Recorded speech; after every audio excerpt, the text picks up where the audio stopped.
Добар ден, започнуваат вести на Слободен печат. Еве што има ново. Граѓанската иницијатива Стоп за Усие најави граѓанска блокада денеска со почеток во 18 часот на раскрсницата меѓу булеварите Борис Трајковски и Србија во Скопје. Од иницијативата велат дека протестот е одговор на, според нив, долгогодишното жртвување на јавното здравје на граѓаните во корист на профитни интереси. Целта, според организаторите, е конечно и трајно решавање на проблемот со загадувањето на воздухот во Скопје, за кое тврдат дека е директно поврзано со работењето на цементара Усие. Од Стоп за Усие порачуваат дека блокадата е замислена како мирен, но решителен протест, насочен против, како што велат, континуираното загадување и труење на жителите на градот. Според нив, проблемот со години се одвива со знаење и толеранција од страна на институциите, наместо со соодветна заштита на јавното здравје.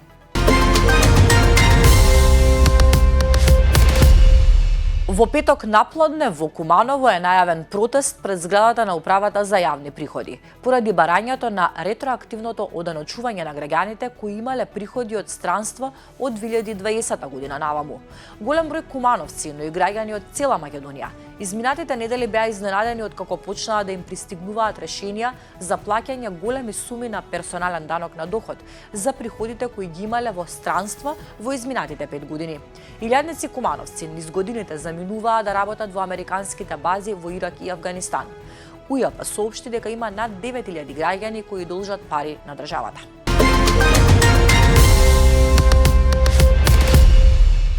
Во судницата во Идризово при Основниот кривичен суд Скопје денеска продолжува судењето за пожарот во дискотеката Пулс во Кочани.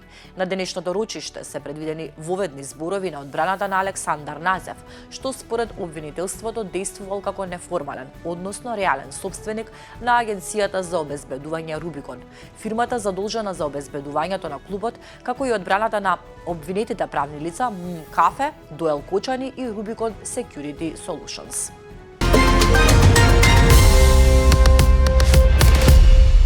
Линеарното зголемување на пензиите останува во сила откако Уставниот суд денеска не донесе одлука за негово укинување поради изравнет резултат во гласањето 4:4. Предметот ќе се разгледува повторно откако судот ќе се комплетира и ќе одлучува за 9 судии. Законот за линеарно покачување на пензиите собранието го усвои во јули годинава и според него пензионерите ќе добиваат по 1000 денари во септември и во март идната година. Предходно пензионерите во 2 наврата добија и линеарни додатоци од по 2500 денари. До донесување на поинакво решение, исплатата на пензии ќе се одвива без промени. Законот за ново линеарно зголемување беше изгласан во собранието на 24 јули со 79 гласа за. Тој предвидува пензионерите да добијат по 1000 денари во септември и март 2026. Предходно, пензионерите добијаат 2 линеарни додатоци од по 2500 денари.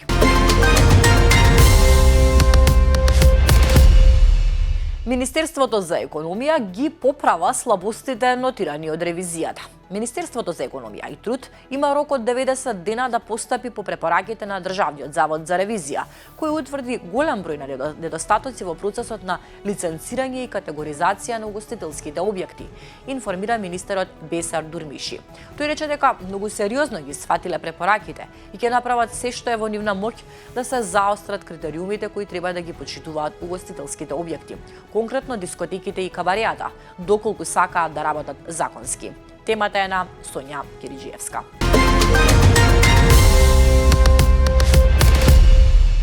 Се бара скопјанецот Пеце. Петар Стојановски, сопрекар Пеце, е исчезнат од вторникот рано утрото околу 6:30. Неговиот син Владимир на социјалните мрежи побара помош од граѓаните.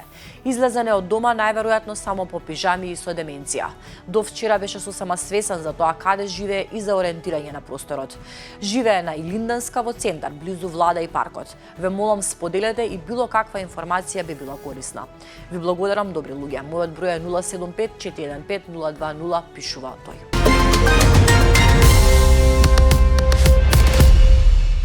Канцеларијата за контрола на странски средства при Министерството за финансии на САД издаде нова лиценца на нафтената индустрија на Србија, која овозможува преговори за продажба на рускиот удел со продолжен рок до 24 март. Но во исто време не ја одобри на НИС да работи во тој период, објавија српските медиуми. Како резултат на американските санкции, рафинеријата НИС не може да прима сурова нафта од 9 октомври, кога САД и таа компанија во Србија беа санкционирани поради руската инвазија на Украина.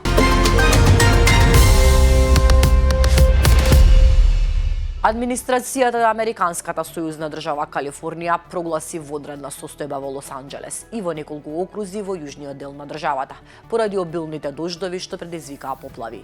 Во Јужна Калифорнија е прогласено највисоко ниво на подготвеност за можна евакуација на населението. Во 3 града во округот Лос Анџелес беше издадено предупредување за појава на торнадо, но подоцна тоа беше укинато.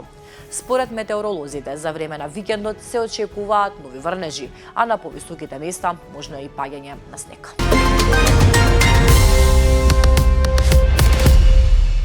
Уште вести од светот, Русија собори 25 украински дронови што се движеа кон Москва. Погодена е фабрика за гума. Дроновите биле соборени во период од околу 23 часа.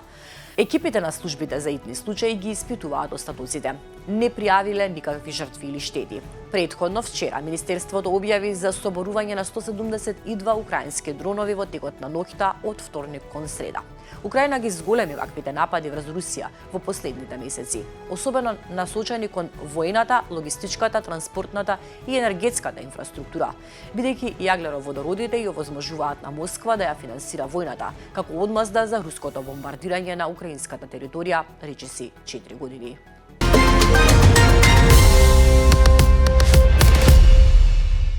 Го следиме Дедо Мраз да не се инфилтрира некој лош во САД, вака Доналд Трамп во опуштена атмосфера. Одговараше на телефонски повици од деца и семејства од цела Америка, како дел од воспоставената божикна активност на Северноамериканската команда за воздушна одбрана НОРАД за следење на патот на Дедо Мраз. НОРАД го следи патувањето на Дедо Мраз секој бадник уште од 1955 година, а неколку последователни американски претседатели учествувале повремено. Самиот Трамп предизвика дебата во 2018 година, кога праша едно дете дали се уште верува во Дедо Мраз. Оваа година Трамп помина околу 20 минути на телефон со семејствата, а потоа разговараше со припадници на американските вооружени сили кои служат за време на празникот.